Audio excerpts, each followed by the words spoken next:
Yeah. Can you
Please rise and join me in the Pledge of Allegiance.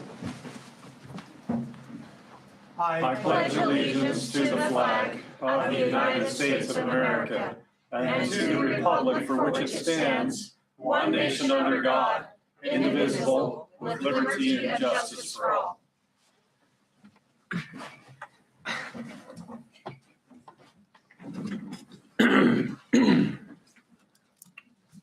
Madam Clerk, please call roll. Councilwoman Barlow. Here. Councilman Brown. Here. Councilman Gardner. Here. Councilman Jensen. We understand Councilman Jensen is on his way and he'll take his seat in just a few minutes. It always gives us great pleasure to listen to the IIIA Executive Director, Amy Manning. And she's going to provide us an annual report. Was it that time again already? Oh, does it?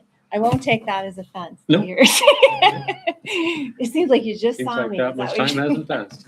No, I know.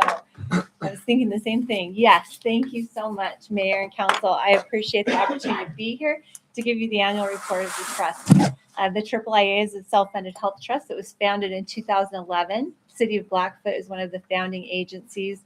It's a group of cities that got together and decided to create our own self-funded health plan to take care of public employees. So it's important to the Board of Trustees that I come out and give you an annual report each year so you understand how the trust is performing. Just on time. Perfect.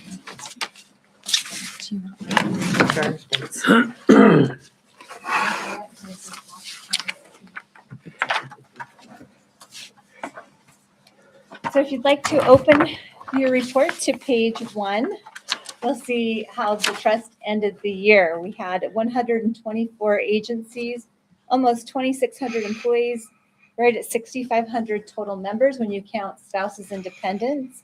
Annual budget, $42.5 million on the year. 95% of the agencies participated in the wellness screenings. And we have some new programs that led to a savings of about $4.3 million on the year. And that's broken down further on in the report. And just to share with you, we've continued to grow this year. We've already added about another 5 agencies since October 1st. So we're about at 130 agencies now. If you, page 2 and 3 lists the IIIA agencies and the Board of Trustees. We appreciate that the City of Blackfoot has a seat on the board and that you allow staff to come and take time to help serve on the Board of Trustees. It's very much appreciated. Page 4 shows the IIIA team. You might notice a few extra new faces there. As we've grown, we needed to add to the team. Under member relations, there's a breakdown of the total population by age group, so you get an idea of those that are in the trust. We have 54% of our members are male, 46% female. We do have a 24-hour benefit line that we're available 24 hours a day if you call us. And we had 8,013 calls come in last year, so it's keeping us busy. And then on the finance page, our prescription rebates, you might remember last year, we just had a prescription change last October. So we moved from ProAct to SmithRx. That's always a big move to make, difficult for employees. Everybody gets impacted by that type of change. But this is really one of the reasons we were moving. We felt like we would get better service. We felt like there was some cost savings that we would see there. And so our prescription rebates went up 3%, so right at $2 million for the year. And then more importantly, our prescription per employee per month cost decreased by 5%. So it was a good move for us financially to make that shift. Our interest earned decreased from the year before by 14%. That's really just due to interest rates being lower. And then our stop loss or our catastrophic coverage insurance that we're required to carry, our premiums went up 15%, which is not that significant when you see why we have some of those. We're going to go over the high cost claimants in a moment. So you'll see why that went up a little bit. And then our reserves that we're required to have by DOI, small increase there. Budget distributions on the bottom of page 5.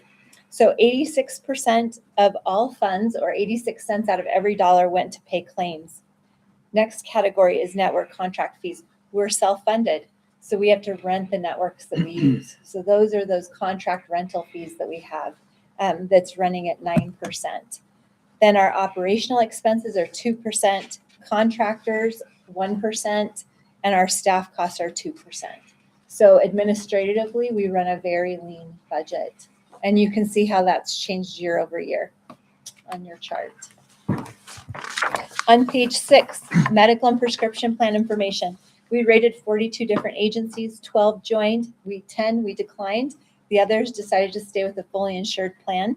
And then this chart in the middle of page 6 is something that the trustees are always watching. This was one of the goals when we created the trust. One was transparency. We wanted all the agencies to understand how the trust was performing and not have surprises. So that's important to us that you're getting information. The other is we felt like we could perform more efficiently than the insurance companies were performing for us. So one of those metrics that they use to measure that is how we are in comparison to trend, our renewals versus trend. Trend is the term used for inflation. So the inflation rate, this is state of Idaho specific for medical and drug claims, run between 6 and 7.5% every year. So a claim or a drug that we pay $100 for this year, we expect to pay $107 for that same claim or drug next year. Not a lot we can do about that. It's really driven mostly by drug costs and facility fees, but we try to be innovative and stay ahead of things, be very proactive to manage that in a way. We know we'll have some higher years. That's the way insurance works. That's why we have insurance, because things will happen. But we try to run it in a way. The goal of the trustees is to beat the inflation rate. And so we're always looking at that on a 5 to 7 year average. And if you look at our 7-year average, even though we had those 2 back-to-back years of COVID, which were higher for us, we're still beating the inflation rate by almost a full percent on the renewals. So that's an important metrics that we're always looking at. On high claimants and stop loss, you'll see we had 32 members that hit the high claimant report. That means that they had $100,000 or more in claims in the plan year. So those that are in red are no longer on the plan. They've terminated off of the plan. Those that are in green, we're getting a stop loss reimbursement on. That means the catastrophic insurance kicked in and we're receiving some reimbursements. So we know when you have auto insurance and you have a wreck and you have a claim, or you have different things, when you have claims on those, then your premium goes up a little bit. That's why our premium went up. We did have the highest cost claimant we'd ever had the year before. We had a claimant that hit $5 million. So we did receive some significant reimbursements last year, and then we're receiving some this year as well. So that's why that premium rate went up a little bit. So this is new. And those that are in orange have been a high claimant in prior years, meaning they just have a chronic condition. So they continue to be a high claimant. These bubbles on the side, this is new that we've added to the report this year. The reason we added these is just to give you a little more information. So out of the high claimants, this is not out of the trust as a whole, just out of these 32 high claimants. We spent $1.1 million on treating melanoma. We spent almost $1 million treating cardiac events, and then another $1.9 million in other cancer claims. Then you can see the chart on the bottom of prior year high claimants. You can see that it's running about what we would expect it to be if you look at the prior years. Now, the reason we added those extra things is if you turn to page 9 under wellness screenings, we invest heavily in preventative medicine and health. And you can see we had 1,230 members that were screened last year, 37%. That's the average. 37% of our membership had our wellness screenings, even though we went to 95% of all agencies accepted us on site to do those. We found 18 elevated PSAs. Those are prostate screening antigen tests, 2 positive Cologuards, 221 elevated A1Cs, so either type 2 diabetics or coming close to it, and then 474 elevated lipid panels. And then we started doing the dermatology skin checks. We started those 3 years ago. We started those because what we're seeing on our high claimants. We also know Idaho last year became number 1 in the country for melanoma deaths. We have the highest rate of melanoma deaths out of every state. So we know that citizens in Idaho are tending not to get screened as often as they should. A lot of us spend time outdoors, and we needed to invest in that. And so that's why we're bringing skin checks on site to each agency. So 568 members participated in the screenings. Remember how many members I told you we have in the trust on the first page? So 568 were screened. We caught 2 stage 1 melanomas just out of that number screened, and 31 additional skin cancers. So this is something, the examples at the bottom, these are new in your report this year too. We're trying to be very direct with the elected officials to show the importance of the wellness screenings that we have and how it impacts. So a member can participate in the skin screening. We could catch a stage 1 melanoma diagnosis. They're just going to have biopsies and treatments. We cover 100% of derm biopsies. There's no cost to the member for that. We cover that 100%. They go on with normal screening, quality of life. We're just watching them. They know to watch themselves, and we move on. If they are unmonitored, they end up with a stage 4 melanoma. Their life expectancy at 5 years is 35%. That's the reality. And as far as the trust, our costs are $450,000 per year on treating that. On example 2, the members can be screened. We can catch a high cholesterol diagnosis, just a quality of life issue, and annual monitoring. They might end up on a $10 a month medication that's going to keep them healthy and well. They could be unmonitored, not understand or realize how high their cholesterol is. They could end up with a heart attack and stroke. Their life expectancy is reduced by 5.5 years by having a heart attack or stroke, and the claims are $250,000. So we really are trying to just put it in black and white of what it means for the health of the members and what it means financially for the trust, and taking care of the employees of low participation rates in these, and not taking care of ourselves, and just being informed and aware. So those are new information that we're putting in just to help the city leaders and agency leaders understand the importance of these tests and why we put so much into this, getting teams out to every single agency. So on the medical and prescription programs on page 8, again, that switch to Smith RX, there's several Connect programs that they have available. We've switched several members over to some of these programs, and we saved $3 million on the year for that. That's why our total cost will drop to the 5% overall on our prescription spend. And then we have a medication infusion program. We save about $500,000 a year on that, but we just have another new, this is one infusion. Switching one infusion over from running under medical contracts to our prescription contract saved us $87,000 in 1 year. So that's how much we're talking with each member that we're able to get switched over.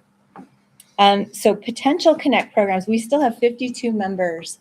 We've been trying to work with members and get them to voluntarily switch into some of these programs and assure them and help them get signed up for them.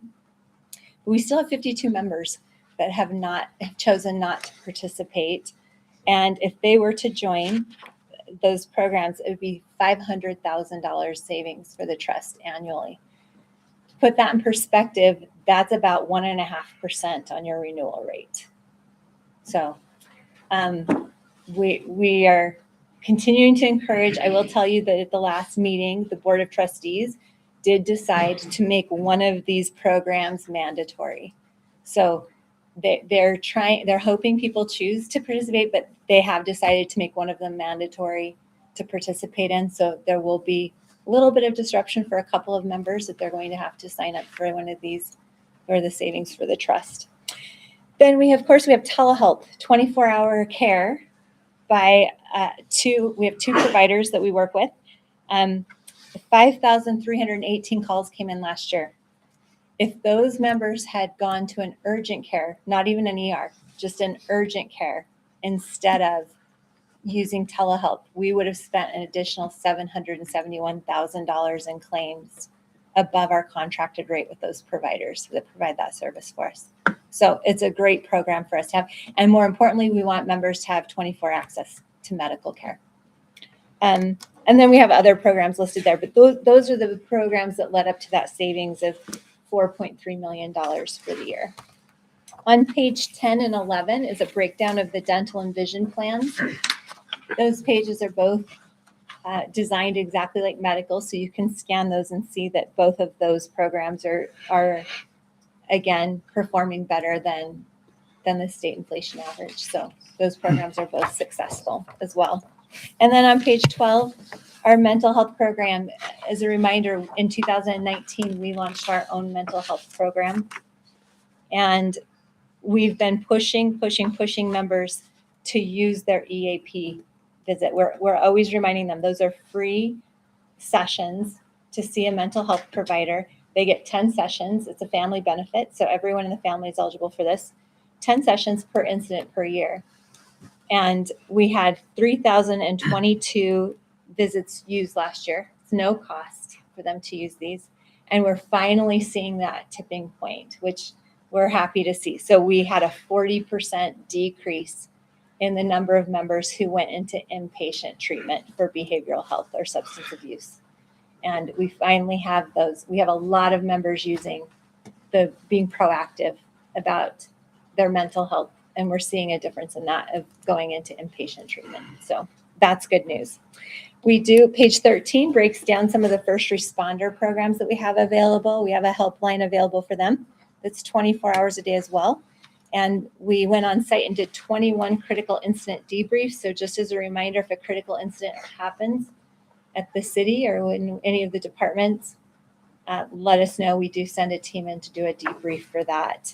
And we are providing wellness while working, where a counselor comes in during work time for our first responders. Most agencies, they're going in about once a week. Some it's quarterly, just to visit and be on site, remind them that they have those services available. And so that's been working out very well as well. On the back page is the call to action. So things that you can consider that will impact the trust. Really, I'd like to just point out promoting the annual wellness screenings and encouraging enrollment into our prescription programs that we have available. And as a reminder, report any major accidents to AAA. We do have an air ambulance benefit. If we know about major accidents, we can make certain that those claims run through and process it's most beneficial to the member. So make sure you let us know about those so that we can step in and help. And then here is the city's report card on how you did with your wellness screenings. This is new as well. We're handing them out to every agency so they understand what level of participation they had. So at the city of Blackfoot, you have 168 members that are eligible to participate in the wellness screenings. So that is employees and covered spouses. You have 168 that are eligible. You had 76 members screened. So you had a 45% participation rate, which is a little above what our average was, but we would love to get that higher. Please talk about it and let us know how we can increase participation. We did come out and do a spring session as well for Blackfoot last year. We're happy to do that again. We're happy to set an evening screening for spouses, make it easier for spouses to come in. Just let us know how we can make it easier for you to participate, and we will do that. You have 5 members that are eligible to enroll in Connect programs that have not. So we're working on that. And you do have a wellness champion designated, so that's great news. So I'll leave that with you. And do you have any questions or comments or concerns for me?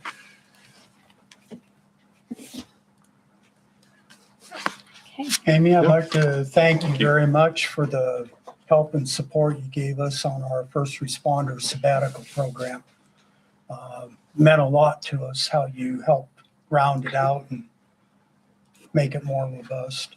Well, thank you so much. I just want to commend the city of Blackfoot and the police department. I think it's very forward thinking. You're definitely the first in the state to jump in and do something like this. I think it will catch on. I'm interested to see how these 3 years go. We're going to figure it out together. It's going to be a learning process for both of us, but we have the resources available and you have the trained professionals. And I think that, I think it's going to be a great program. So I'm looking forward to that. And it's definitely going to be something, we met with ICRIMP about it, and they were very excited to hear the city of Blackfoot coming up with this type of program for their first responders. So very impressive. They put a lot of work into it. Anything else for me? Thank you for the report. Thank you very much. You're welcome. And you're welcome to keep those reports if you'd like to. If you want me to take them, I'll take them, whatever you prefer. I'll keep mine. Thank you. Okay, perfect.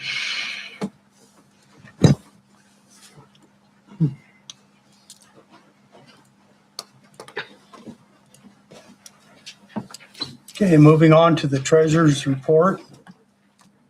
We got to do Mr. Oh, I'm sorry.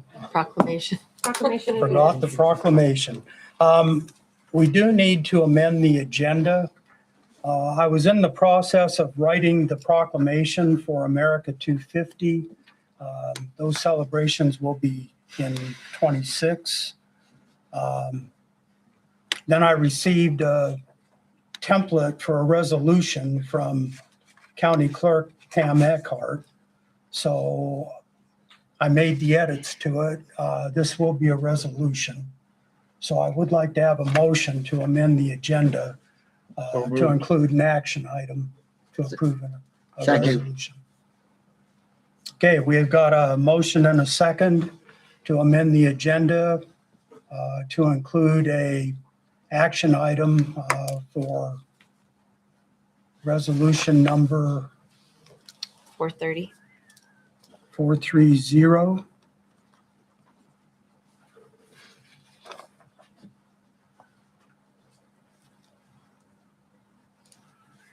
Okay, this is a resolution supporting the America 250 in Idaho commemoration and the United States semi-quincentennial. I said it right.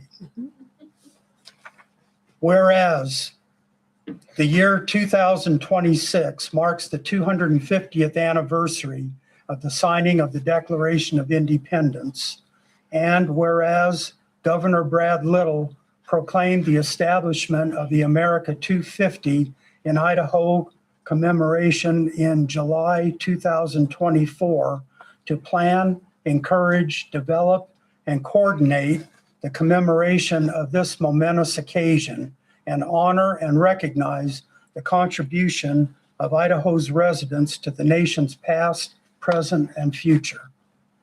Whereas it is fitting and desirable that we commemorate the birth of the nation with the support of partners and stakeholders across the Gem State, America 250 in Idaho will advance the ideals of the American Revolution, equality, liberty, and justice through meaningful community engagement and recognize, appreciate, and commemorate America's legacy.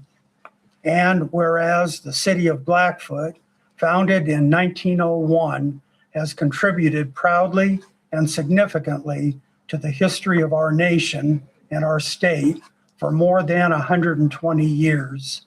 And whereas the mayor and city council of the city of Blackfoot thus encourage its citizens to create and participate in programs that will commemorate the history of our city, our state, our nation.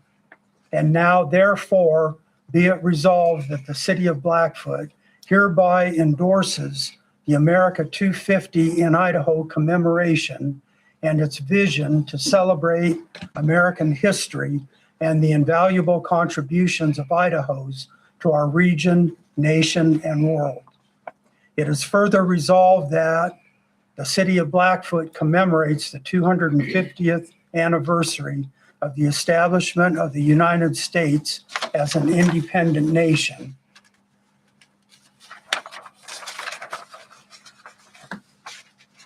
The city of Blackfoot authorizes the appointment of a steering committee to oversee local projects and efforts to support this commemoration that will promote the maximum involvement of our residents, neighborhoods, businesses, schools, civic organizations, and institutions in the commemorations. And the city of Blackfoot will officially recognize the 250th anniversary of America with monthly events commencing on January 18, 2026, with a community bonfire and community signing of the Declaration of Independence, and ending on September 12th with a 9/11 Remembrance Still Standing ceremony. A copy of this resolution will be sent to the America 250 in Idaho Advisory Council.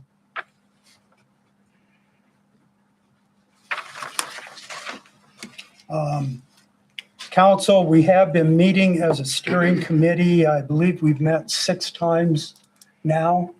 We have a steering committee of about a dozen people. There's a committee for each month from January through September, and we will have different community events that will be open to the greater Blackfoot community. And we are working with the county commissioners and Pam Eckhart to make this happen. I might mention this resolution is necessary to upload to a grant request that I have on the computer right now. And that will provide an amount of $2,500 to help with the celebration. So with that, I entertain a motion to accept the resolution. I move that we accept Resolution 430 regarding America's 250 celebrations. I'll second that. We have a motion and a second to approve Resolution 430 and the celebration in 2026 for America 250. Madam Clerk? Councilwoman Barlow. Yes. Councilman Brown. Yes. Councilman Gardner. Yes. Councilman Jensen. Yes.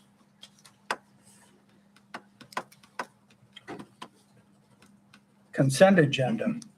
Mayor, we didn't vote on amending the agenda. We had a motion and a second, but we didn't do a vote.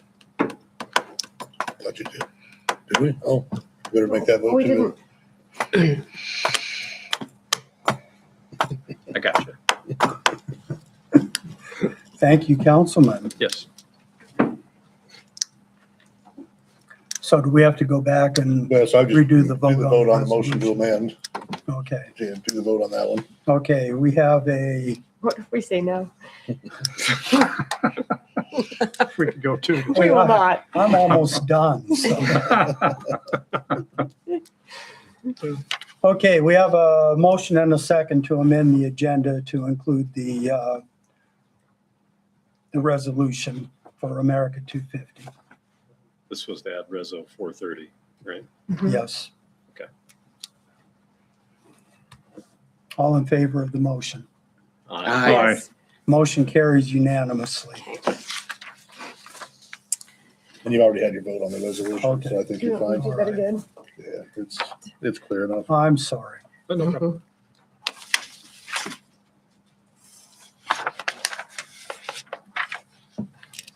We have the consent agenda. I move that we approve the consent agenda. as Second. outlined. Motion and a second to approve the consent agenda as presented. Discussion? All in favor of the motion, say aye. Aye. Motion carries unanimously.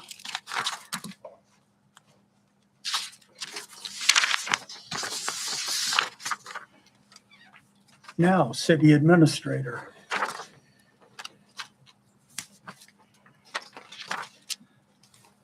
Mayor, council, it's good to be with you tonight. The first thing we'll look at is the treasurer's report for month end of October. So if you look at the report in front of you there, as of October 31st, 2025, we were at 8% of fiscal year 26 has elapsed. So as you look through that first table there, it shows where we're at on our percent expenditures year to date for the fiscal year 26 budget. General fund, which makes up admin, police, and fire, we're at 9.9. And you can see where they're at on there. The thing to note, trending a little high at where we're at is because of all of our renewals for the new year. So workers' comp comes out in October. Also our AAA premiums come due, along with most of our software packages that we use. So those always hit heavy in the first part of the year, and then everything levels out. But that's why those look a little trending higher than what you would expect. We expect to be at 8%, but that's just kind of the way the premiums all come due. If you move down to ambulance at 10.5%, same deal. Streets is at 21.8. That one's higher than the rest, but we took delivery on what we had budgeted for fiscal year 26, which is the snow removal equipment. So that's the new grader with the the new loader with the snow blower attachment and wing, the 2 snow gates on the graders so that we can clear driveways and do all that. So we took delivery on that early in October, and so that's when we received the invoice. So that's why that one's higher, but as we go through the year, it will level out as that's our biggest capital expense for the streets at that part. So there, as you move down, airport 4.4, cemetery 11.6, library 5.7, parks and rec 11.8, which includes parks and golf, and then water at 5.1, wastewater at 12.2, and sanitation at 8.7. Any questions I can answer for you tonight on the table that for the year-to-date expenditures? Okay.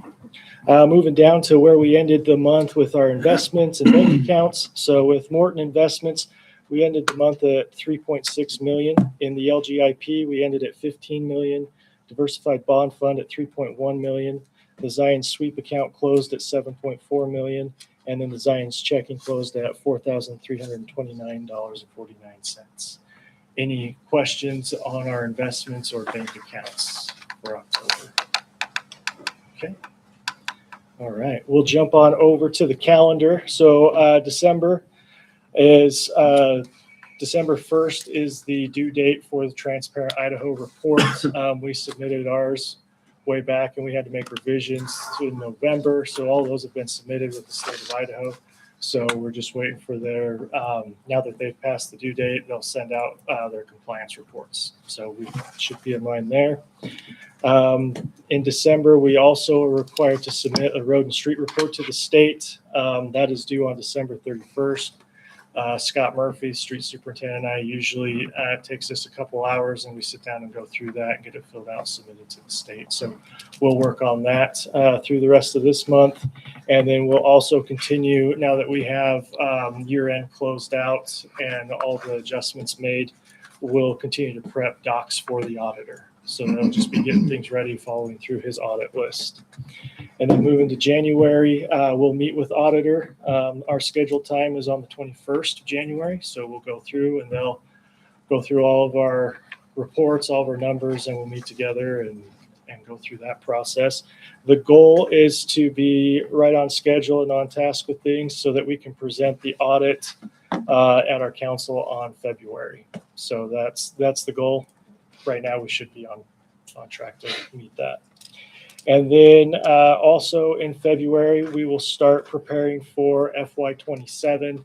So I'll start prepping all the budget worksheets that will go out to the department heads so that they can start with their planning and implementation of FY27 objectives. So usually takes me through January and February to get all those prepped and ready to go. And then the departments have them as they work through them through the next couple of months. So any questions on where we're at with calendar or any of the items that we have upcoming? Okay. Moving down, ARPA project, we're still working through installation of those radio meters, and we'll continue on that plan until we get them cleaned out. Meridian Highway 91, still status quo on that is we're working through right-of-way acquisitions.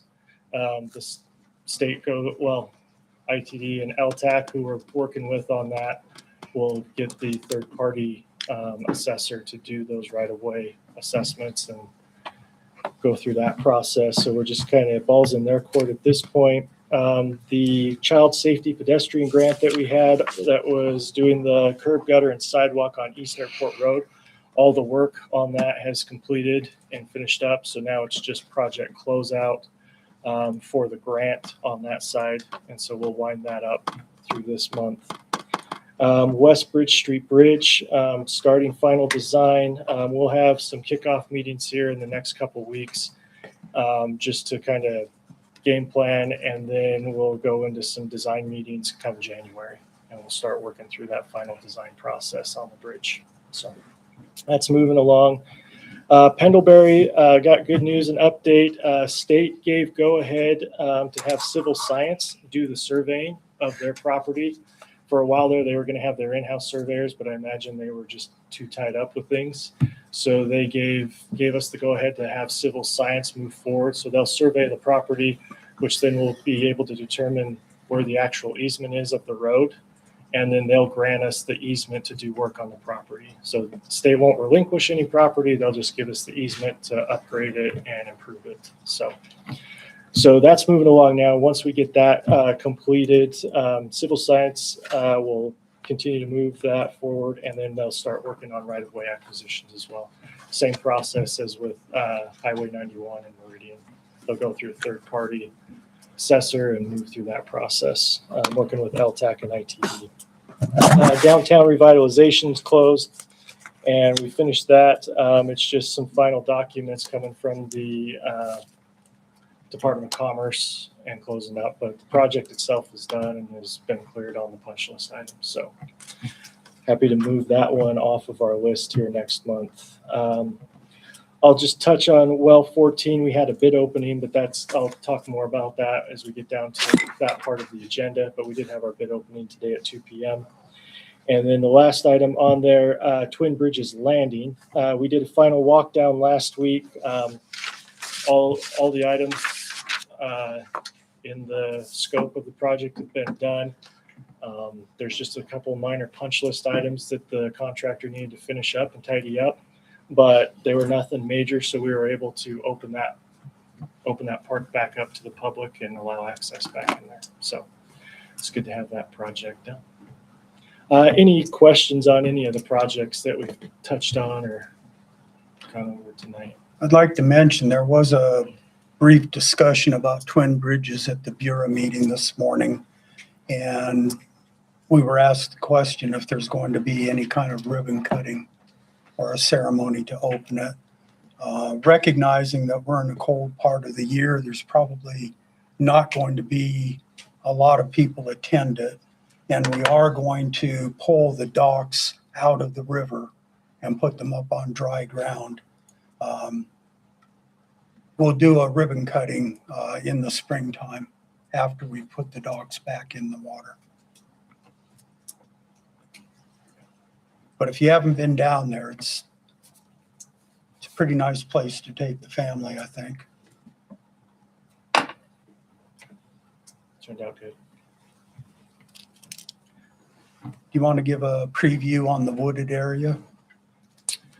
Yeah, so what we'd like to do, if you haven't been down that way, there's actually a walking bridge that as you go back into that property that takes you across kind of the wetlands area.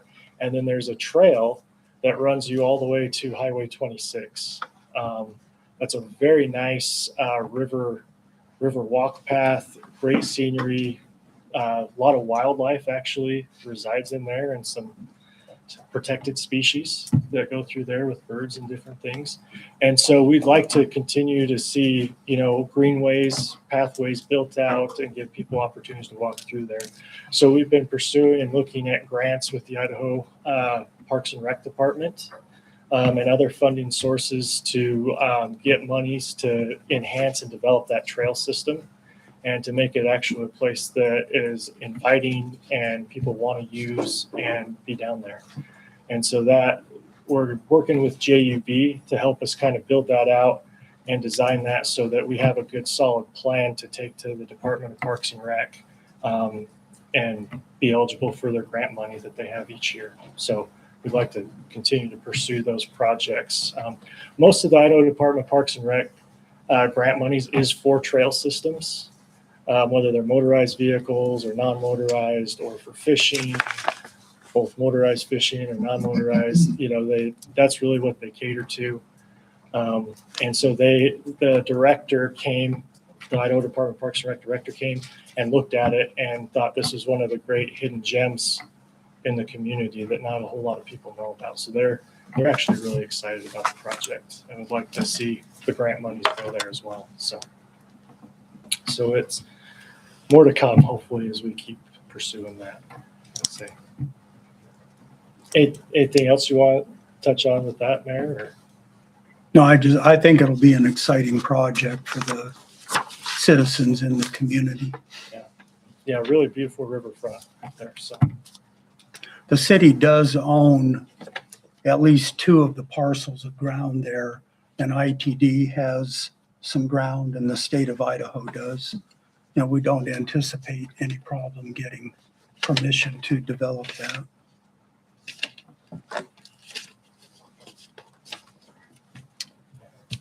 all right. Okay. Moving to the next part of the agenda under me is to amend FY25's budget. So there were 2, as we closed out the year, we had 2 budgets that we needed to account for revenues coming in for projects that we spent that we hadn't anticipated when we set the budget a year and a half before. So it's always kind of hard to anticipate how things are going to play out in some regard, but we only had 2 that we had to address this year. So the first one is our citywide capital improvement fund. That fund we can use for capital projects. It's not a huge line item in the overall budget, but it really helps us pick up and do some capital projects. So what we used it for in FY25 was the cemetery expansion project. The cemetery is a pretty tiny budget. They run on a very tight shoestring amount of money. And so being able to use this capital fund to help them expand and grow, it was necessary. We average between, 80 to 100 burials a year is kind of what we average as a city. And so with what we had available in the existing cemetery was going to fill up in the next 2 years if we stick on that trend. So we needed to do an expansion. We own that acreage that's to the north of the cemetery. We own about 10 acres there. City bought it several years ago, as you're aware, for expansion for this purpose. And so the plan is just as we need it, we will develop it an acre at a time. And usually an acre will buy us about anywhere between 5 to 7 years. If we stay on that rate. Now, if that rate goes up, that changes, or if it goes down, it's a variable. But we watch it. Our sexton, Andrew, he keeps track of it pretty closely. So we were real close on what we estimated for the expansion, all the earthwork, the irrigation systems, and then the thing that we weren't able to pin down super good was the hydro seeding cost. And so that was more than we had anticipated to get the grass on there. And so that's what threw us over on the budget. But we had capital reserves in that fund to handle that, and the amount over was $5,400. So that was the one. The other one is the Parks and Rec, which that budget is for the Twin Woodbridges Landing project. We would spent 526,500 more than we had budgeted for. And the revenue that came in through that was as Bureau was closing out the Riverview district, they had funds in there that they were able to allocate over to the city to do that project. So the revenue was there to offset it. So because we had those two overages, the law requires us to open or amend the budget to account for the revenue and show what the expenses went to. So that's what we have in regards to opening the budget. Before we do the public hearing, is there any questions on either of those two funds or projects?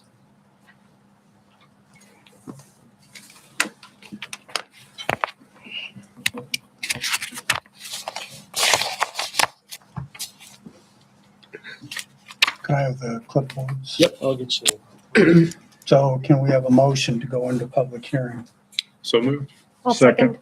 You can have it.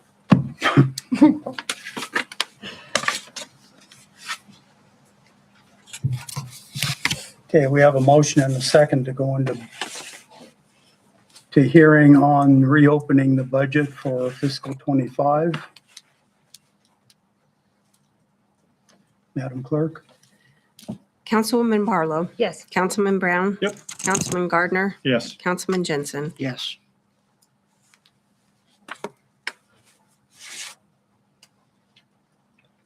And we have nobody who signed up to speak to the reopening.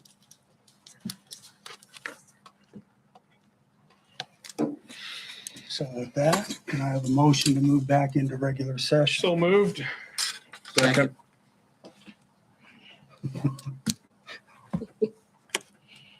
We have a motion and a second to move back into regular meeting. Madam Clerk? Councilwoman Barlow. Yes. Councilman Brown. Yes. Councilman Gardner. Yes. Councilman Jensen. Yes.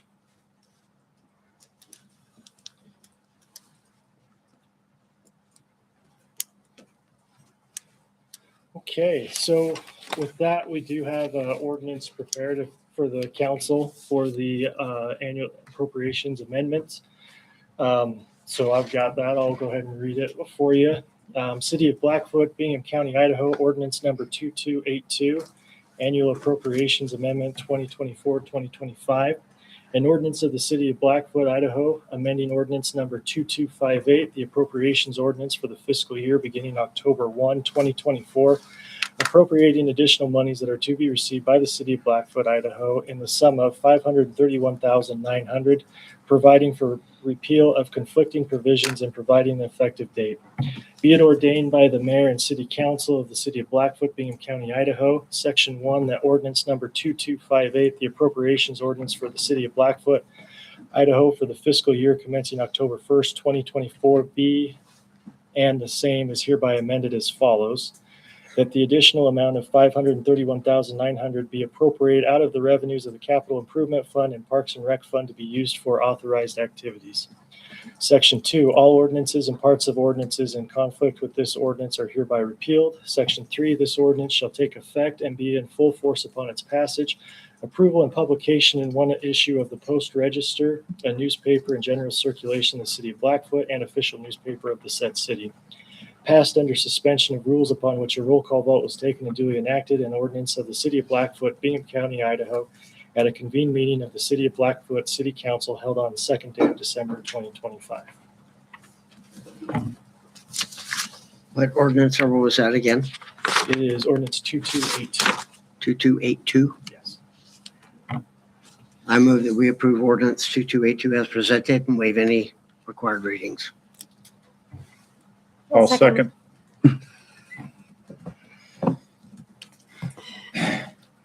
You got up more of it than I did. We have a motion and a second to approve ordinance 2282 and waive any required readings. Further discussion? Madam Clerk?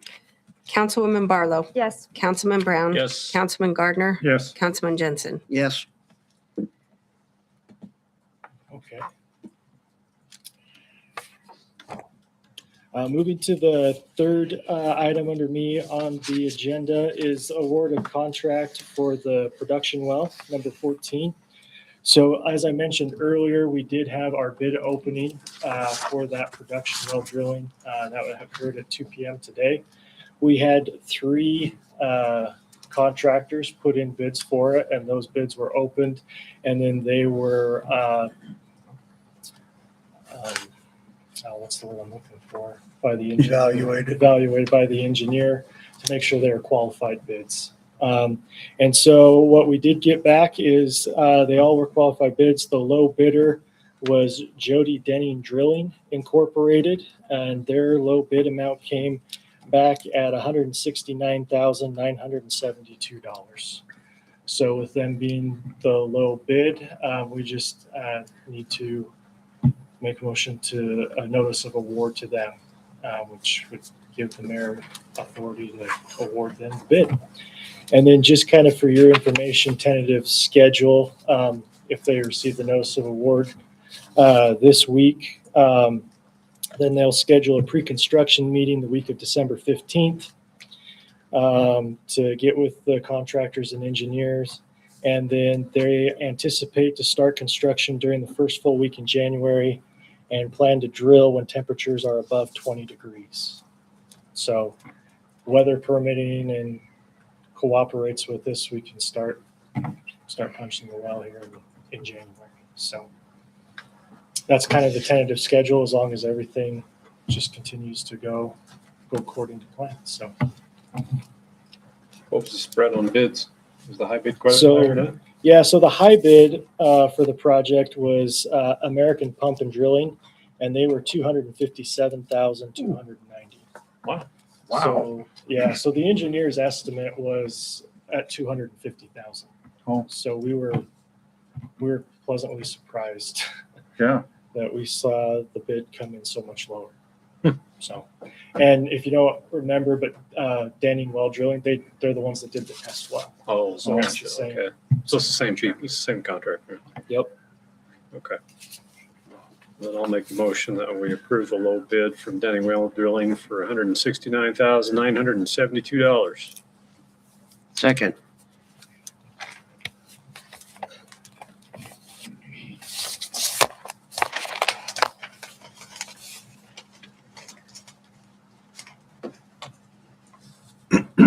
Graham, I'm sorry, what was the full amount?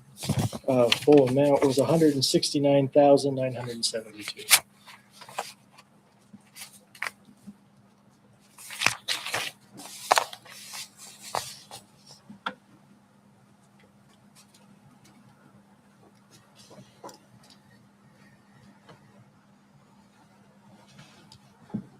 We have a motion and a second to approve the low bid of $169,872. Can't read my own writing. 972. To Denning's Well Drilling. Further discussion? All in favor of the motion, please say aye. Aye. Motion carries unanimously. Thank you, Mayor, Council. Thanks. Thank you.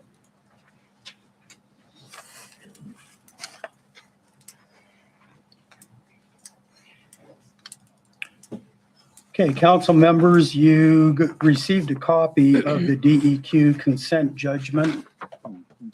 That is an action item. We're asking you to approve the city to go forward on that.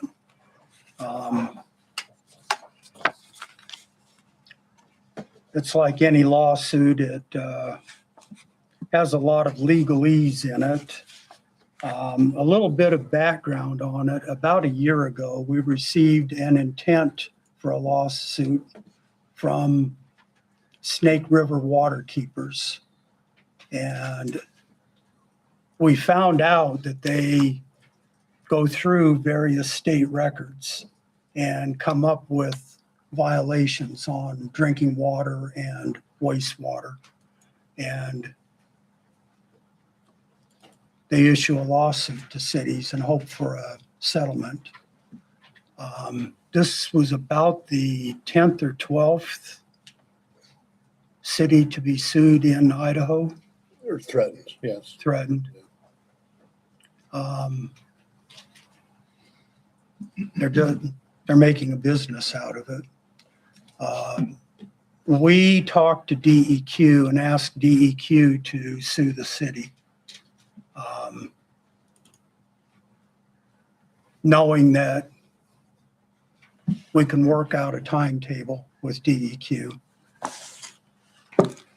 If you go back to the 2024 facility plan, all of these issues were identified in this plan. And we had a tentative schedule to go forward on repair, pending the budget monies to do it.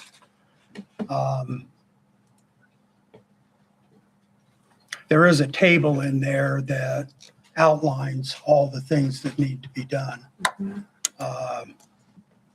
In working through this process with DEQ, they took that table and put it into their format and put tentative completion dates on it. We've had several meetings with DEQ to refine the dates and make sure we understand what they are looking for so we don't bring them the wrong rock. We've gotten all of that settled with them. The document you have in front, didn't you find one other? It was a typographical issue, yeah. Okay, Yeah. it didn't change anything. No, though. not at all. They just had referenced Ada County instead of Bingham County towards the end of the document. If you go back to the last 4 pages, page 1 of 4 is titled Exhibit A, and it has the agreement schedule. That's kind of a brief format of the previous dozen pages. But there's a table on page 4 of 4, or 3 of 4, and 4 of 4. And we've agreed with DEQ on the dates and the intent of each item to be sure that we're all on the same page. So with that, we put this document before the council for approval. So 3 of those dates are quite soon. 2 of them are within the month, so are we on track? And those there? reports are ready right now, yeah. Fantastic. Well, the drafts are ready. Just as a kind of a reminder to council, and we've talked about this before, but it's kind of an interesting twist in the federal law because DEQ's always been really good to work with the city, for the last 15, 20 years on all of the progress of the upgrades and things of that nature. But under federal law, if there's not an enforcement action, then a private group can come in and do it on their own. And that's where the Snake River Waterkeepers comes in and sends that letter threatening a lawsuit. Well, working hand in hand with DEQ doesn't count as an enforcement action. And so the only way to stop a private group from forcing the issue is to continue to work with DEQ and have them file the lawsuit. And the nice thing there is because obviously DEQ just wants to see the upgrades be completed. They're not looking for a big monetary check. And so it is happening clear across the state. Like the mayor said, there was at least 12, if not 15 cities so far that have had to do the exact same thing. And like I say, the irony of it is the Snake River Waterkeepers trying to protect the water, but they just want a check, and that actually hurts the ability of a city to complete the upgrades. And so it's much better to work with DEQ. And so to me, it's kudos to DEQ. They've been great to work with. I mean, they're doing their job, but they've been very, very partnership oriented. So my 2 cents. Thank you.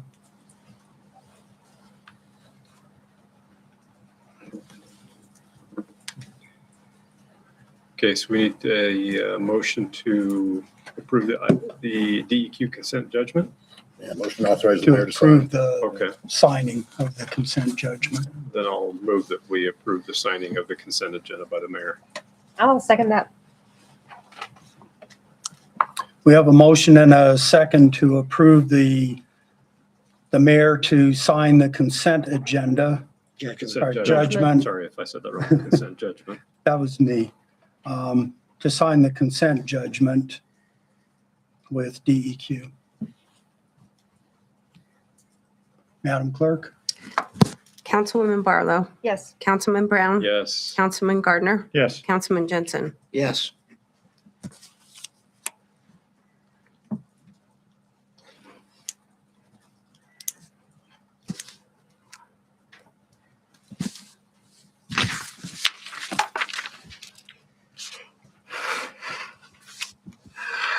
Next, we have a resolution to approve the filing for a judicial confirmation for financing for the improvements of the WWP, the wastewater treatment plant.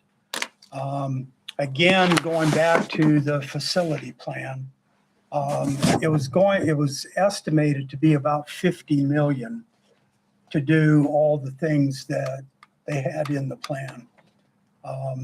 We sat down with JUB and went through the plan and looked just at what we need to do to correct the deficiencies that are contained in the consent judgment.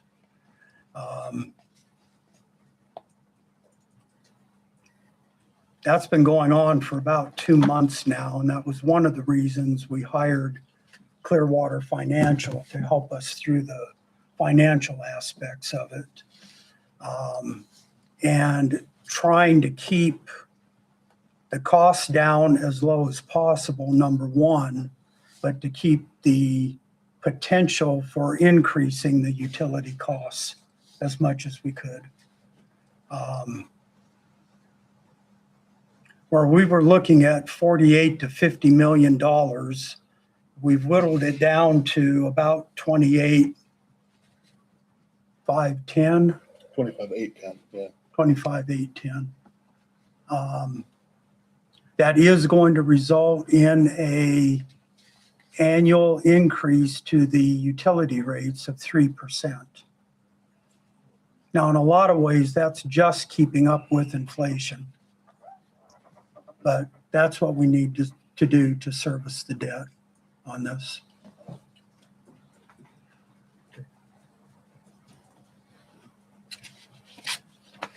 So the resolution, the proposal resolution, this is from the bonding attorney, but it's resolution number 431. A resolution of the City Council of the City of Blackfoot, Idaho, making findings and declarations with respect to financing improvements to the city's public sewer system facilities, approving and authorizing, subject to judicial confirmation, the execution of a loan agreement for the financing of the improvements, or in the alternative, the sale of revenue bonds, authorizing the filing of a petition for judicial confirmation in the District Court for the 7th Judicial District of the State of Idaho, in and for Bingham County, and provided for related matters and providing an effective date. Whereas the City of Blackfoot, Bingham County, Idaho, the city is a municipal corporation duly organized and operating under the laws of the State of Idaho, and has for many years owned and operated a public sanitary sewer system. And whereas the mayor and council of the city have determined that certain urgent improvements in the system, including but not limited to a new blend tank or retrofit of existing liquid storage tank with new mixers and cover for sufficient solids, storage during peak events, new thickeners, new dewatering units, new solids handling building, new pumping system, improvements to the Dowd lift station, and other related and ancillary items are necessary in order for the system to remain functional and adequate to meet the current needs of the city and comply with currently applicable state and federal system requirements and protect the health and safety of the city's citizens. And whereas the estimated cost of the project to the city is approximately $25,810,000, and whereas the city does not have sufficient funds available in its current fiscal year's budget to finance the cost of the project, and the mayor and council have determined that it is necessary to finance the cost thereof from future years' system revenues and other lawfully available funds of petitioner. And whereas the financing of the costs of the project in the manner described would create an indebtedness or liability of the city exceeding the current year's revenues, and whereas the mayor and council have determined that the cost of the project and the proposed loan obligation or the sale of revenue bonds is to be incurred to finance the same, constitute ordinary and necessary expenses of the city authorized by the general laws of the state within the meaning of Article 8, Section 3 of the Idaho Constitution, for which no approving vote of the electors is required. And whereas the mayor and council on October 17, 2025 held and conducted a public hearing pursuant to at least 15 days published notice in the manner required by sections 7-1304 and 7-1306 Idaho Code on the question of whether the council should adopt a resolution authorizing the filing of a petition with the District Court of the 7th Judicial District of the State of Idaho in and for the County of Bingham, seeking judicial confirmation of the incurring of such indebtedness as an ordinary necessary expense within the meaning of Article 8, Section 3 of the Idaho Constitution, pursuant to the judicial confirmation law. And whereas at least 14 days have elapsed following said public hearing, and the mayor and council will have determined that it is in the best interest of the city and the public health, safety, and welfare for the city to file a petition for judicial confirmation pursuant to the judicial confirmation law upon the question of the authority of the city to incur such indebtedness, to issue its promissory note or other evidence thereof, and to pledge its system revenues and other lawfully available funds of the city as security for the payment thereof. Now therefore be it resolved by the City Council of the City of Blackfoot, Idaho as follows. Section 1, the following recitations are hereby adopted as findings of fact by the council. Section 2, subject to the entry of a final order of the District Court of the 7th Judicial District of the State of Idaho in and for the County of Bingham, confirming the authority of the city to enter into a promissory note or other debt instrument to finance improvements to the city system. The council hereby approves such financing. The appropriate officials of the city are hereby further authorized to execute such additional documents and certifications as may be required to carry out the intent of this resolution.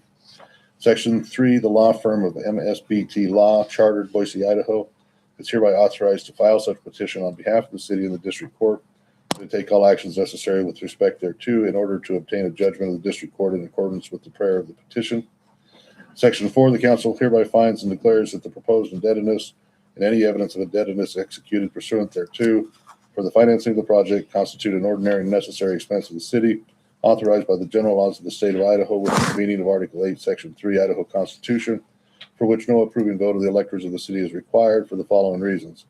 A, the proposed expenditure is necessary to protect the health, safety, and welfare of the inhabitants of the petitioner and to comply with state and federal sewer system requirements. B, the proposed expenditure is for the construction of necessary upgrades and improvements to existing city services in order to continue to provide sewer services as opposed to the purposes of undertaking a new endeavor. C, the proposed project is authorized by the general laws of the state. D, petitioner has operated the existing system for many years and has determined that the project is indispensable to the efficient continued provision of sewer services in a manner to provide adequate and legally compliant sewer services. And E, the cost of the project is not grossly disproportionate to the petitioner's overall budget. Section C, this resolution shall take effect and be in force immediately upon its passage and approval, dated the 2nd day of December 2025. So we just need a motion to approve resolution number 431 and waive all additional readings, please. So moved. Question first. I thought it was 28 million, but then I heard you say 25 No, million. 25,810. 25.8.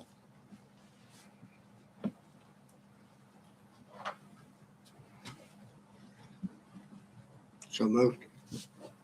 Second. We have a motion.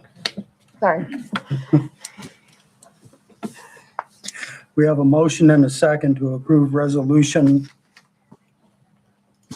431 and waive further readings.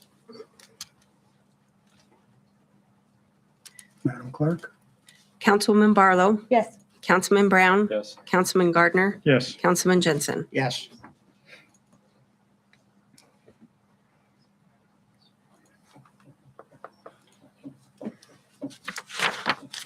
Thank you. That motion passes unanimously.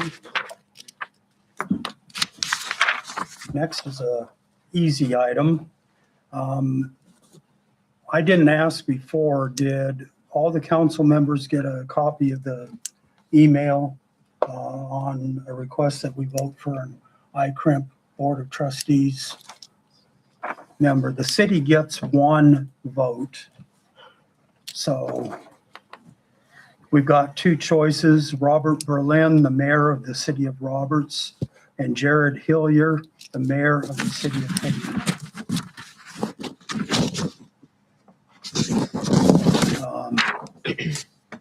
I'll be Mayor honest, Berlin is the sitting trustee member. I'm not acquainted with either of these gentlemen, so. Me either, but I would vote local. I've gotten to know a little Robert Berlin a little bit, so he would be my choice. Is he doing well so far? Like, he's the sitting member, so Yes. pleased with the service. I think he's doing a fine He's job. doing a good Okay. job. Okay. Do we need a motion? Why not? I move that the city cast its vote for the ICRIMP Region 2 representative to Robert Berlin, the mayor of the city of Roberts. Second. We have a motion and a second for the city to vote for Robert Berlin to the Board of Trustees for ICRIMP. Further discussion? All in favor, please say aye. Aye. Motion passes unanimously.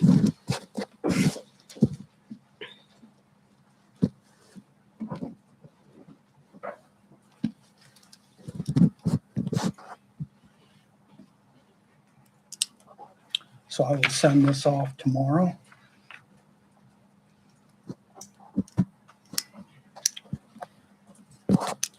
Next item is Attorney Sandhouse. So as we discussed a little bit before with the council, there were 2 urban renewal districts still remaining, the downtown district, which then got expanded to the downtown. They called it the Blackfoot district when the urban renewal agency had essentially enlarged to include the Glanbia cheese plant, in that downtown district. So that was always treated as a district, but the state tax commission had its 2 separate, downtown and downtown Blackfoot.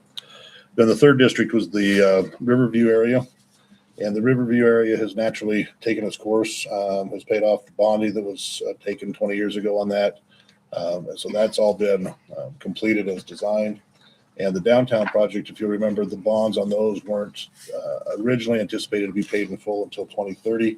The urban renewal agency was able to pay off that 5 years ahead of time, in about half the time than was expected.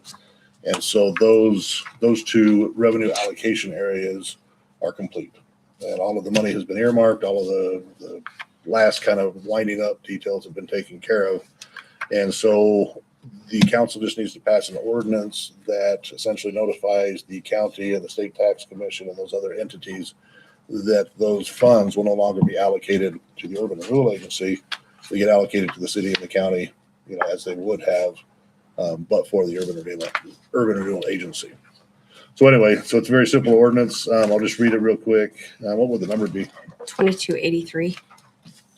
And I should add that the Urban Renewal Agency did pass a resolution recommending to City Council to go ahead and terminate those revenue allocation areas. And so this is just the final step. So it's ordinance of the City of Blackfoot, Idaho, terminating the downtown Blackfoot District, the Riverview District, and the Blackfoot District revenue allocation areas, and providing for the effective date of said change. Be it ordained by the mayor and the City Council of the City of Blackfoot, Idaho as follows. Section 1, pursuant to the recommendation of the Blackfoot Urban Renewal Agency through resolution number 2025-1 adopted by said agency, the City Council determines as follows.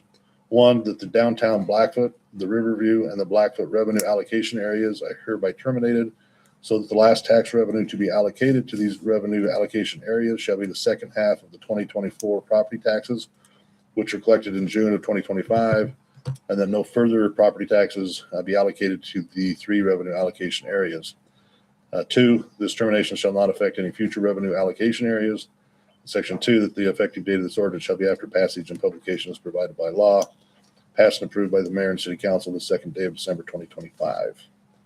So again, unless there's any questions, we would just have to have a motion to approve ordinance 2283 and waive all further readings. So moved. I'll You can, second that. Okay. You have We're to be having quick. quite the races tonight. No, just.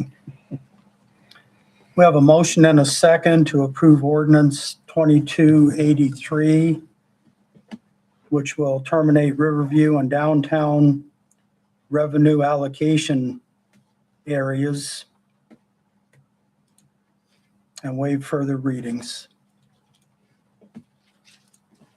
Madam Clerk? Councilwoman Barlow, Yes. Councilman Brown, Yes. Councilman Gardner, Yes. Councilman Jensen. Yes.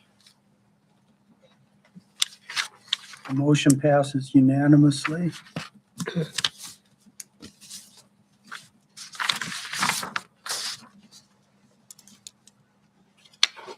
Madam Clerk.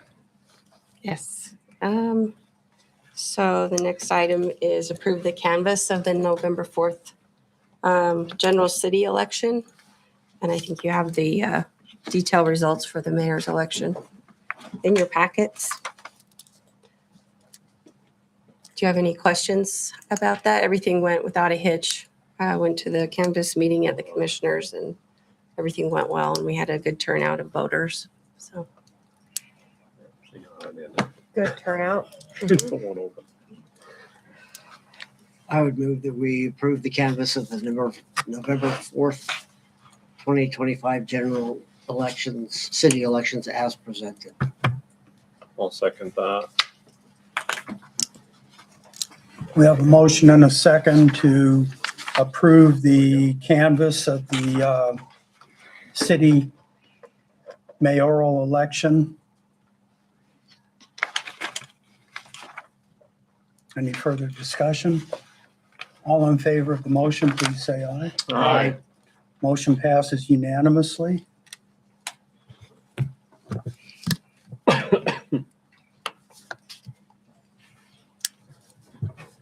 Administrator Allen, please. The motion to has been filed to reconsider the approval of the Honeybrook 3 subdivision. That motion was provided by Councilwoman Barlow, sorry. And for them reasons, I would turn the time over to her to explain. All right. So when we were discussing the Honeybrook 3 subdivision at our last meeting, Councilman Brown and I especially were concerned about the traffic issues, and we found out that a traffic model had been done that was including everything, and come to find out that that traffic model does not include everything that is currently in that area to determine that it is sustainable, that it is what we want for our city. So when I found out that that traffic model had not actually been given to the city as we thought that it had, I asked that we reconsider the Honeybrook 3 subdivision. I would, if, I don't know if we want to make a motion yet, but I would like to delay the approval of this subdivision until we have a current traffic model for the area that includes everything that is proposed and approved in that area so that we can get an accurate picture of what it's going to look like. Okay, not to get too far ahead, you're saying you want to table Yes, to the table it issue. until we have that model. I'd be okay with that. So I think your proposal would be then a two-stage motion. First would be a motion to reconsider the previous vote. Yeah. And then your second motion would be to table the vote pending a completed traffic study. I'd move that we reconsider the vote on the Honeybrook 3 PUD. I'll second that. We have a motion and a second to reconsider the affirmative vote on Honeybrook 3 development.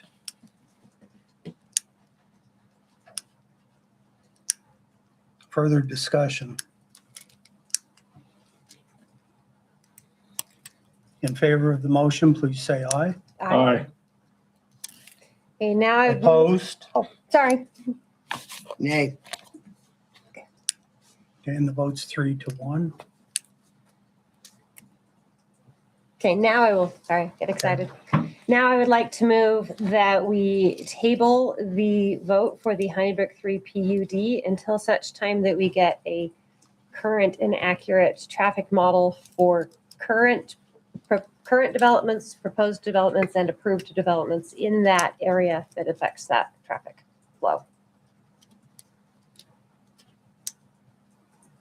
I'll second that.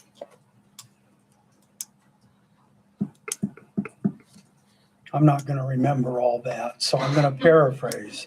A motion and a second to have the developer complete a traffic analysis of that area of town to include current and proposed developments. Yes.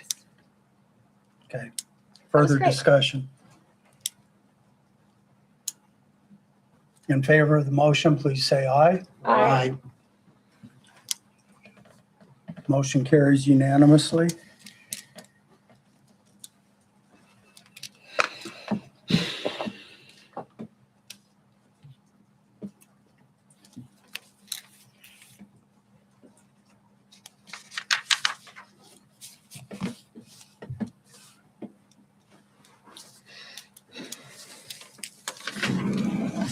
Okay, that takes us to the end of the agenda. The meeting is adjourned at 8:21. Thank you, everybody, for attending. Graham. Congratulations. Your last. It's your last one. Well, I get to